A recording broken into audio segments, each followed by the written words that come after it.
Alright, so in the last video I went ahead and called that first example part A. This one I'm going to call example part B. So same directions, let's integrate using two different methods. So I'm going to start out with method 1. Alright, for method 1, let me just bring down what I have. Integral from negative natural log of 4 to positive natural log of 4 of e to the x over e to the x plus 8 dx. Now, what are we trying to do in u substitution? We said a lot of time we pick u to be an inside.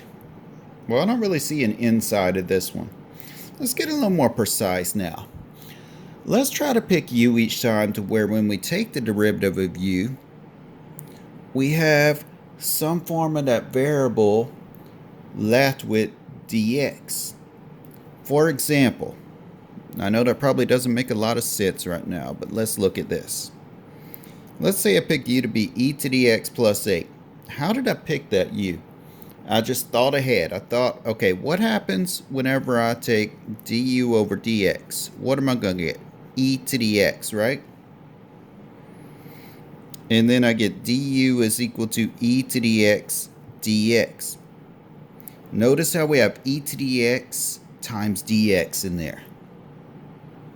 Well, that's really what I try to pick u as. I try to pick u as whenever I take the derivative of this stuff, I get what's left over here, and it might have times some constant, like times 4 or whatever over here whenever I do that, but that's fine if it's just times a constant. The important thing is your variable part needs to be looking the same or close to the same where you can manipulate it. Okay, again, how do we pick u? Whenever you take the derivative of it, you get this part. Alright, so method 1 says let's lose the limits of integration. And I'll tell you what, let me just do a rewrite here before I do go all the way into method 4. I'm going to call this 1 over e to the x plus 8 times e to the x dx. In other words, I'm trying to set it up to make it look like this part look like that, okay? Alright, let's use the substitution. So I'm going to lose my limits of integration here. And I have 1 over, what do we call this part? We call that part u. E to the x dx is just what? Du. Well, that was a formula for integrating that. That was the natural log of the absolute value of u. Well, what do I want to do now? I want to back substitute, put this back in terms of x. So that's e to the x plus 8. Now what I do, I reinsert my limits of integration, which were from negative natural log of 4 to natural log of 4.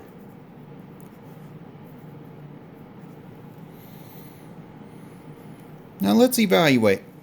So this is the natural log of e to the natural log of 4 plus 8 minus the natural log of the absolute value of e to negative natural log of 4 plus 8.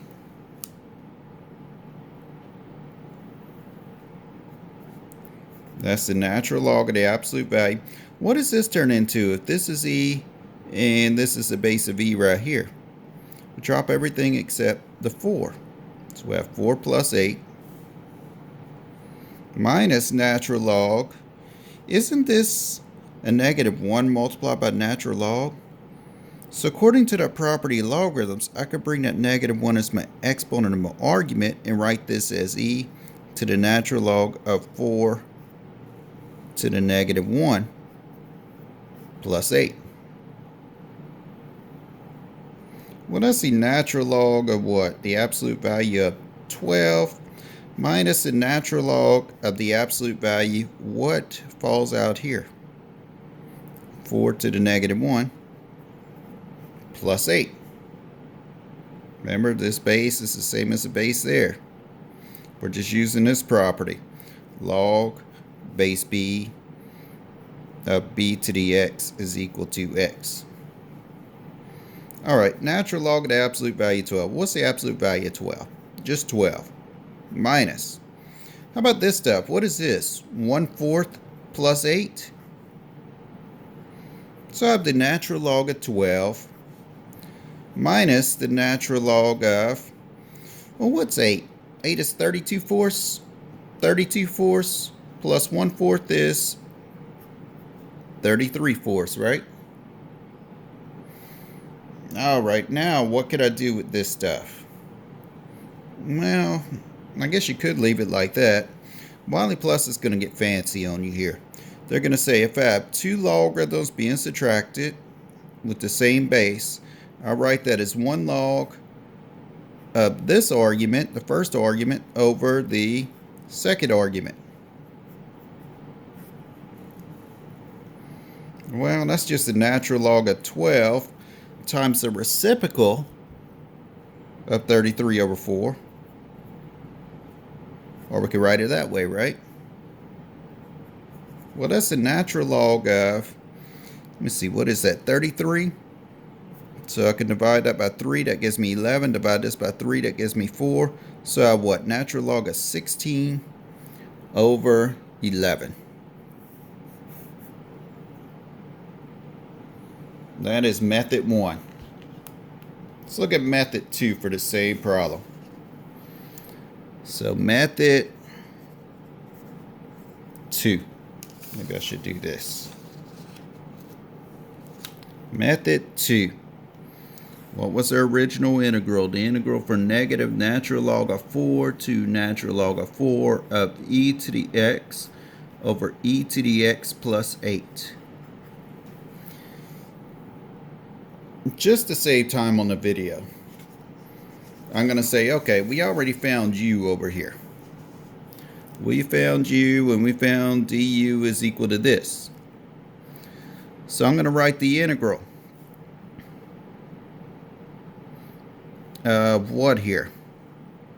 Well, I could do a rewrite. I could say that's negative natural log of 4 to natural log of 4 of 1 over e to the x plus 8 times e to the x dx. Because remember, I want this part like it's written right here.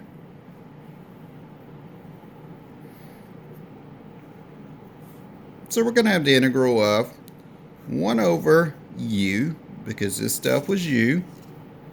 E to the x dx is just du. But now for method 2, I'm going to change my limits of integration.